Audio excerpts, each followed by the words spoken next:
Good morning students.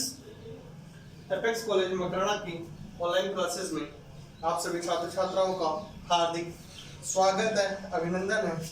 आज हम हमारे बीएससी पार्ट सेकेंड ईयर का अगला टॉपिक जो है वह है हमारे क्लासियस क्लैपेरॉन समीकरण। क्या नाम है? क्लासियस क्लैपेरॉन इक्वेशन या क्लासियस क्लैपेरॉन समीकरण। जैसा कि हमने एक फेज इक्विलिब्रियम कर्व को हम डिफरेंशियल इक्वेशन से लिख सकते हैं, उसी प्रकार हम जैसे कि Gibbs free energy is a function of T and P. हमने लिखा कल G1 इक्वल टू क्या होना चाहिए? G1 इक्वल टू G2 होना चाहिए। G is a function of T temperature and pressure, J is a function of temperature and pressure. तो हम देखते हैं किसी ताप पर किसी बिंदु C पर T क्या होगा? T प्लस T डैश तथा P क्या होगा? P प्लस डेल P होंगे। क्या होंगे? T होगा T plus del T, P क्या होगा? P plus del P। ये दोनों चीजें किसी पॉइंट पर हम देखते हैं तो हमारे पास जो चीजें निकल कर आती है वह आती है T plus dt plus P plus dP। यदि हम इन दोनों को इक्वेशन इसमें रखें, अर्थात G1 is a function of T plus dt and P plus dP equal to G2 is a function of T plus dt and P plus dP। P plus dP क्या है? P plus dP उस point पर pressure है। यदि मैं यहाँ पर del G1 निकालना चाहूँ, del G1 and del G2, तो किस प्रकार से आएंगे? वह इस प्रकार से आएंगे G1 TP, G1 T P plus D G1 equal to G2 T P plus D G2। हमने क्या किया? इस इक्वेशन का डिफरेंशिएशन किया, जिससे हमें पता होता है dG1 इक्वल टू क्या होगा? D G1 इक्वल टू क्या होगा? D G2 होगा, क्योंकि हमें पता है यह किसके बराबर है? ये इसके बराबर है। तो dG1 किसके बराबर होगा? dG2 के बराबर होगा। और यदि मैं Gi इक्वल टू, हमें पता है G इक्वल टू क्या होता है? E बार माइनस TdS प्लस PdV। हमें पता है G इक्वल टू क्या होता है? G इक्वल टू होता है E बार माइनस TdS प्लस PdV। ये क्या है? गिब्स फ्री एनर्जी के लिए इक्वेशन क्या है? E बार माइनस TdS प्लस PdV। यदि मैं इनिशियल निकालना चाहूँ तो क्या होगा? इनिशियल के लिए Gi इक्वल टू क्या होगा? Gi इक्वल टू होगा EI minus TdSi plus PI dVi। अर्थात इनिशियल पॉइंट के लिए जो भी चीजें आएगी वह कुछ इस प्रकार से आती है। यदि मैं इसको G1 को क्या लिख सकते हैं? हमें पता है Gi इक्वल टू क्या होता है? हमें पता है Gi इक्वल टू क्या होता है? Gi इक्वल टू होता है Ni Gi। तो स्मॉल gi इक्वल टू क्या होगा? Capital Gi by Ni। Capital Gi by Ni होगा। यदि मैं Gi को लिखूं यदि मैं G की जगह स्मॉल gi की जगह लिख सकता हूँ, स्मॉल gi की जगह लिख सकता हूँ कैपिटल G। क्या होगा? EI minus TdS plus PdV upon Ni रखते हैं। यदि मैं इस इक्वेशन जो 4 है, यदि मैं इसको एप्सिलॉन i लिख दूं, क्या लिखूं? एप्सिलॉन i लिख दूं, तो हम देखते हैं कि जो हमारे पास चीजें आती है ये। और यदि मैं इस इक्वेशन जो हमने अभी इक्वेशन लिखी है, यदि इक्वेशन को मैं A लिखूं, यदि मैं इक्वेशन A का यदि मैं इक्वेशन ए का डिफरेंशिएशन करता हूँ, क्या करता हूँ डिफरेंशिएशन, तो कुछ चीजें इस प्रकार से आती हैं। डी जी वन क्या होगा, डी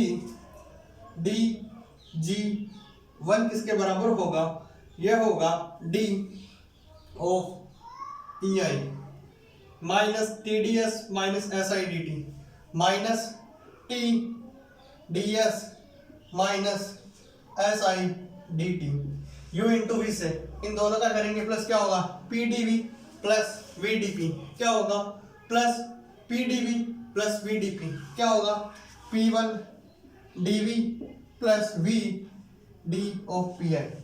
हमने क्या किया, जो हमारे पास इक्वेशन ए है इसका क्या किया, यदि हम इस इक्वेशन ए का क्या करें, यदि हम इस इक्वेशन ए का डिफरेंशिएशन करते हैं तो चीजें कुछ इस प्रकार से आती हैं। लेकिन हमें पता है कि जो थर्मोडायनेमिक्स का first law and second law है वह क्या होता है T D S of I, T D S of I equal to क्या होता है, यह होता है D of I plus P D V क्या होता है plus P D of V I. ये क्या है first plus second law of thermodynamics. यदि मैं इन चीजों को जैसे कि हमने D G I equal to क्या लिख सकते हैं, D G I equal to हम क्या लिख सकते हैं minus D G I, D of G I equal to हम लिख सकते हैं D G I equal to होगा minus S I D T plus V I D P plus V I D P. कुछ चीजें हमारे पास टी डी जी आई, मैं इन दोनों इक्वेशंस को क्या करता हूँ बराबर करता हूँ। यदि मैं इन दोनों इक्वेशंस को बराबर करता हूँ तो क्या होगा, हमारे पास चीजें किस प्रकार से आएगी minus S one D T plus P one D P minus S one D T plus P one D P, P one D one ये इसके बराबर आएगी। यदि मैं इसको इसके बराबर पुट करता हूँ तो हमारे पास चीजें क्या आएगी, हमारे पास चीजें आएगी S I D T plus V one V I D P बराबर minus S I D T minus S two D two. यहाँ पर एस वन है तो यहाँ पर क्या लिखेंगे S two D T plus V two D P. यह दोनों क्या होंगी बराबर, चूंकि हमें पता है इन दोनों में क्या कॉमन आ रहा है डीपी, क्या कॉमन आ रहा है डीपी।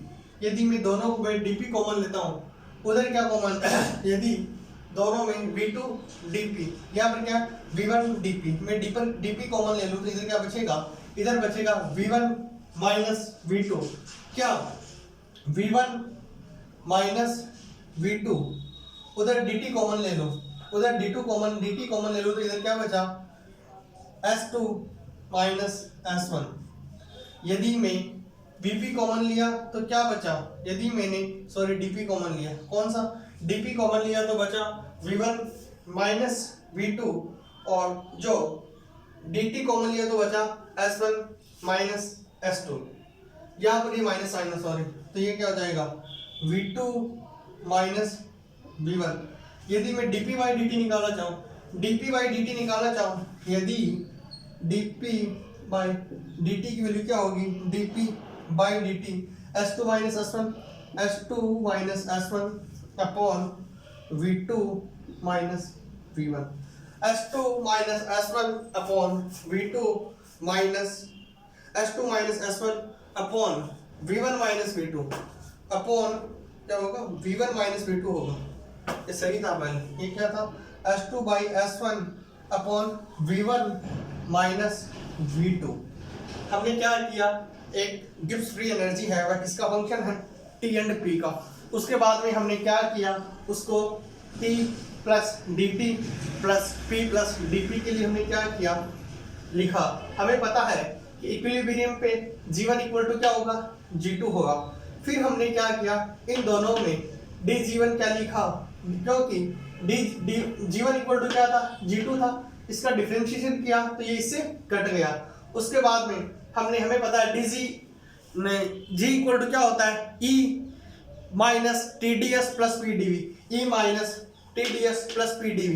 यदि हमें पता है कैपिटल G क्या कहता है, कैपिटल G होता है Ni इंटू जी आई के बराबर। यदि मैंने इस इक्वेशन से हमने क्या किया, जो इक्वेशन थी ये इक्वेशन, इसका क्या किया डिफरेंशिएशन किया, डिफरेंशिएशन किया डी ई आई, ये क्या था T D S plus S D T, S D T.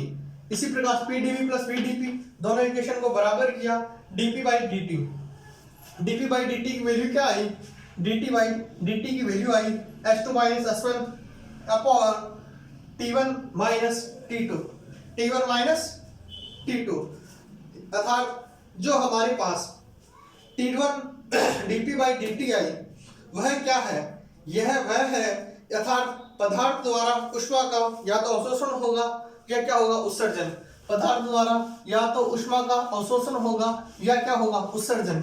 यदि हीट सिस्टम के द्वारा ली जाती है तो वह क्या होगी, उसके द्वारा एब्जॉर्ब कर ली जाएगी, और यदि सिस्टम ने हीट रिलीज की है तो वह क्या करेगा, सिस्टम उत्सर्जन करेगा। यदि मैं किसी स्टेट 1 से स्टेट 2 में यदि संक्रमण से पदार्थ द्वारा ऊष्मा का अवशोषण प्रति मोल L2 हो, क्या हो L2 हो, हमें पता है S इक्वल टू क्या होता है dQ बाई dt।